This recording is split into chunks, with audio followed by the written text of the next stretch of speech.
American Hustle, which is a new movie by David O. Russell, which has got 7 Golden Globe nominations and is therefore a kind of pack leader in terms of forthcoming Oscar nominations and BAFTA nominations. Although there's a question about which category it should be nominated in. So before we get on to that, the plot is very loosely based.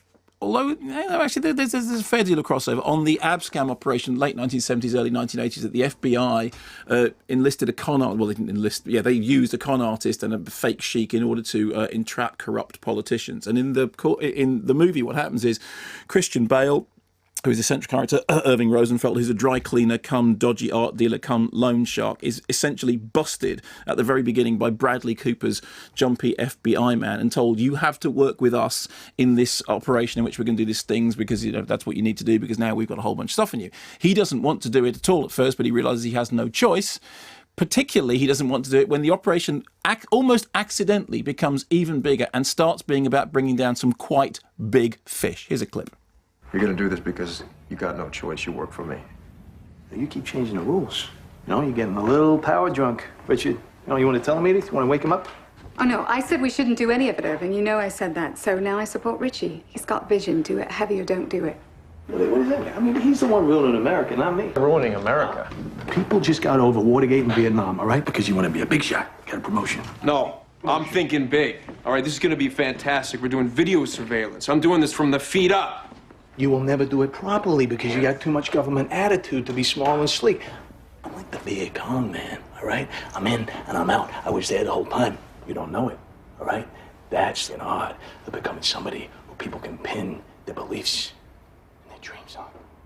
So that's Christian Bale, the lady's voice you heard, and that was Amy Adams, who's playing a character. If you may have noticed a fantastically wobbly accent, she plays a character whose accent wavers very, very specifically because she sort of has an alter ego, which is Lady Edith. She essentially pretends she's his mistress. She pretends that she has this great aristocratic heritage. But the funny thing is that she doesn't only do the accent when she's pretending to be Lady Edith. She kind of does the accent all the time. The central thrust of the movie is what you've got is a whole bunch of people all pretending to be something they're not. Everyone is scamming in order to bring in the scammers. Everyone is pretending in order to bring down the pretenders. So there's a whole level in which the film is talking about assumed identities and what it means to put on a costume and what it means to put on a mask and what it means to pretend to be somebody else. Sounds like Twelfth Night, really, or a Shakespearean. Oh, okay, well that's an interesting comparison, and that's actually quite a good comparison. Don't sound so surprised. I always sound surprised whenever you do that. At the very beginning of the movie, you see Christian Bale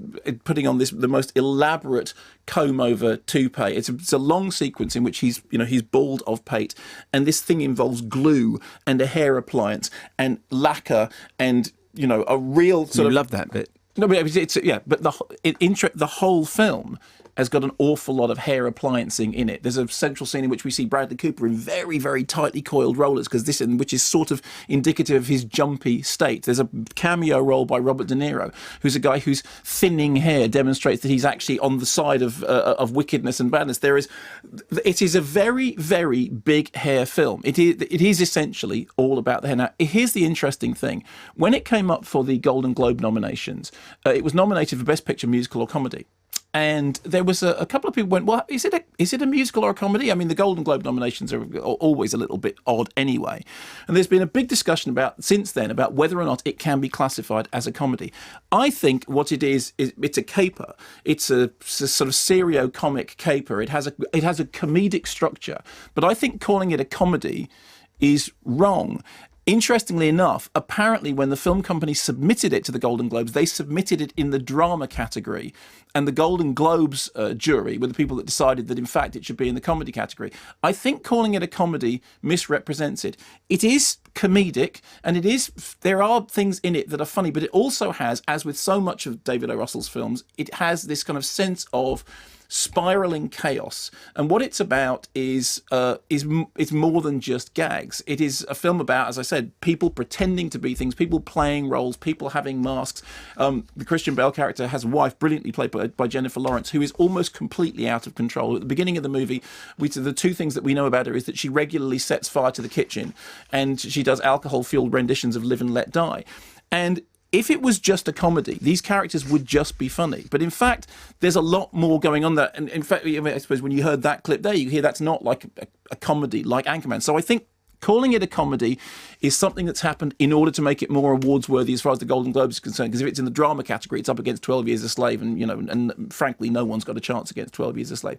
So I think the best way of understanding it is that it's a caper which has the David O. Russell spiraling chaos thing going on. It has Christian Bale doing what Christian Bale does, which is immersing himself completely in a role. So you can see when he's doing that whole ritual with the comb over, it looks like something that he's gone away and studied in the way that Martin Scorsese sent Robert De Niro off to drive a taxi cab around New York for a year before playing Travis Bickle. Bradley Cooper is doing that thing that Bradley Cooper does, which is very much in the register of David O. Russell, which is that he's manic. He looks like he's always on the brink of doing something completely out of something that wouldn't make sense. I mean, you interviewed him and he's very sort of intelligent, very smart, but he has that kind of on screen, that sort of slightly hyped up, slightly crazy, slightly manic character, which of course he played up in Silver Linings Playbook. And then you have these two very, very good performances by Amy Adams and Jennifer Lawrence, who are in fact the centre of the drama. So what you've got is these four great performances in a broadly comedic, caper-like, semi-satirical, but inspired by real life. And actually, if you look at the Abscam case, it's not a million miles away from the real life case. And then the question is, okay, well, is there anything below the surface? And if I have a criticism of the film, and I do, it's that certainly on first viewing, it looks like it's all surface. In the case of something like Silver Linings Playbook, which equally, is comedic and has funny pieces in it, but is also, it has that sort of tragicomedy thing going on. It has a serious underpinning. In the case of Silver Linings Playbook, we had a lot of discussion about, whether or not the way in which mental illness was portrayed was intelligent, because some people kind of, took objection to it. And I said, well, I don't think that's the case at all. I think, in fact, it's very sympathetic to its characters. And I thought it was. And I thought it had depth.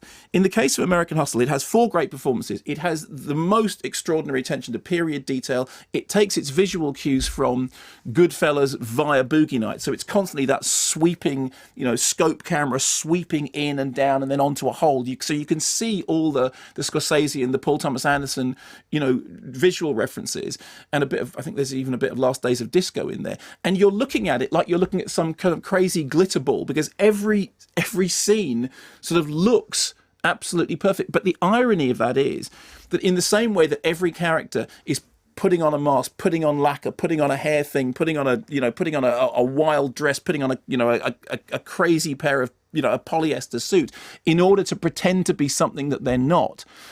There is a sense for me that the film is doing the same thing. Now, if you just see it as a comedy, that's not a problem.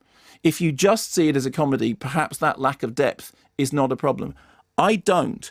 I see it as a comedic caper, but it's a drama, which uses comedy. And therefore, it needs to have slightly more depth. And I think that at least on first viewing, and I've only seen it once, it did seem to me to be all surface and no substance, all hair and no heart. That said, the performances are very good, and the attention to detail, it looks great. But in a way, that's the point, is it looks great.